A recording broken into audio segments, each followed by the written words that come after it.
प्रयागराज के संगम तट में लगे आस्था के सबसे बड़े धार्मिक समागम माघ मेले का सबसे बड़ा आकर्षण माने जाने वाले कल्पवास की शुरुआत पौष पूर्णिमा के स्नान पर्व के साथ हो गई है।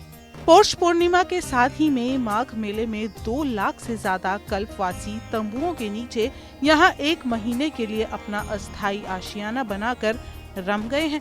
आस्था के संकल्प में ये कल्पवासी इस कड़ाके की सर्दी में भी संगम की रेती पर 1 महीने तक संयम और त्याग के साथ रहकर अपनी साधना पूर्ण करते हैं।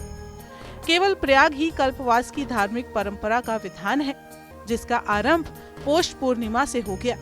पौष पूर्णिमा से शुरू होकर माघ पूर्णिमा तक संगम तट पर कल्पवासियों की ये अद्भुत दुनिया गुलजार रहेगी। प्रयागराज के संगम तट पर पौष पूर्णिमा के स्नान पर्व के साथ ही तंबुओं का अद्भुत शहर बस जाता है। इस शहर में रहने वाले लोग कल्पवासी कहलाते हैं, जो 1 महीने तक यहाँ कठिन तप संयम के बीच रहकर अपना आध्यात्मिक लोग संवारते हैं।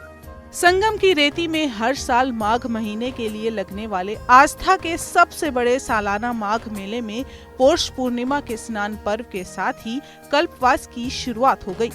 त्रिवेणी घाट पर इन तंबुओं के अंदर 1 महीने के लिए आज से ही 1 महीने की अस्थायी बस्तियां बस गई हैं, जिसमें रहने वाले श्रद्धालु कल्पवासी कहलाते हैं।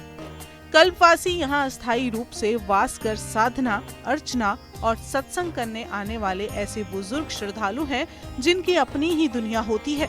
82 साल की उम्र में भी त्रिवेणी के तट पर इस कपकपाती ठंड में रेत में इन तंबुओं में यूपी के प्रतापगढ़ से कल्पवास करने आए श्याम नारायण मिश्रा भी ऐसे ही एक कल्पवासी हैं, जो 11 वर्षों से यहाँ हर साल कल्पवास करने आ रहे हैं। 13 वर्ष से आ रहे हैं।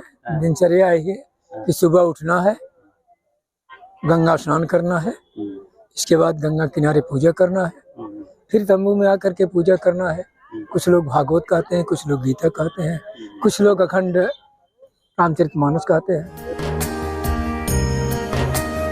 इन कल्पवासियों की यहाँ की रोज की दिनचर्या भी एकदम अलग होती है। सुबह से ही कल्पवासी त्रिवेणी में स्नान करने के बाद अपने अपने तंबुओं में चले जाते हैं, जहाँ सबसे पहले सालिग्राम की प्रतिमा स्थापित की जाती है और इसके पास रोज 3 वक्त की सत्यनारायण की कथा होती है। 1 वक्त भोजन ग्रहण और दिन में 2 बार गंगा स्नान के अलावा धरती पर शयन के साथ सत्संग और भगवत भजन ही इनकी दिनचर्या होगी। क्या मिलता है आपको यहाँ कल्पवास करने से? हमको यहाँ बहुत आनंद मिलता है, बहुत सुकून मिलती है, मन को शांति मिलती है। सबसे पहले मेरे लिए मन को, भगवान मेरे लिए सब कुछ है और सभी के लिए भगवान है, समझ लीजिए। इतनी ठंडी में रेत के कुछ नहीं, गंगा जी कुछ नहीं, घर में बहुत ठंडी लगती है। कब लगता है कि माघ आए और हम अपने टेंट में जाएं 1 माह की। तो यहाँ समझ लीजिए सब ठंडी और गर्मी जितनी सब दूर हो जाती है। यहाँ की धार्मिक मान्यता ये है कि सृष्टि की रचयिता ब्रह्मा जी ने सृष्टि की रचना के लिए जो सबसे पहला यज्ञ किया था, उसकी शुरुआत माघ महीने में ही हुई थी। इसीलिए इस पावन महीने में 1 महीने संगम की रेती पर निवास कर पूजा अर्चना का विशेष महत्व है।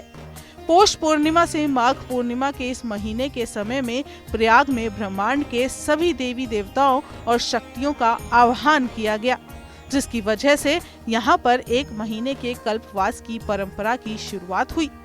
माना जाता है कि 1 महीने तक त्रिवेणी के इस तट पर वास करने आज भी मनुष्य ही नहीं बल्कि खुद देव और ऋषि गण भी आते हैं, जिसकी वजह से माघ के महीने में कल्पवास होता है। धार्मिक मान्यता ये भी है कि अगर आप माघ के महीने में त्रिवेणी में केवल माघ पूर्णिमा भर का स्नान कर लें, तो इससे पूरे माघ के महीने में पवित्र नदियों के स्नान का पुण्य फल आपको प्राप्त हो जाता है।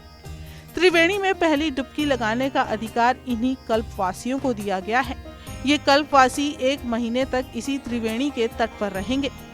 1 वक्त खाना खाकर संयम और त्याग के बीच जिंदगी गुजारते हुए ये दोपहर और शाम को साधु संतों के आध्यात्मिक वाणी का पान करते हैं।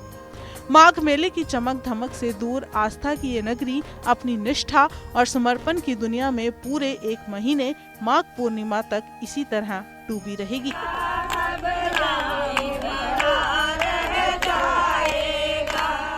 कल्पवासियों की दुनिया माघ मेला की सबसे अद्भुत दुनिया कही जाती है।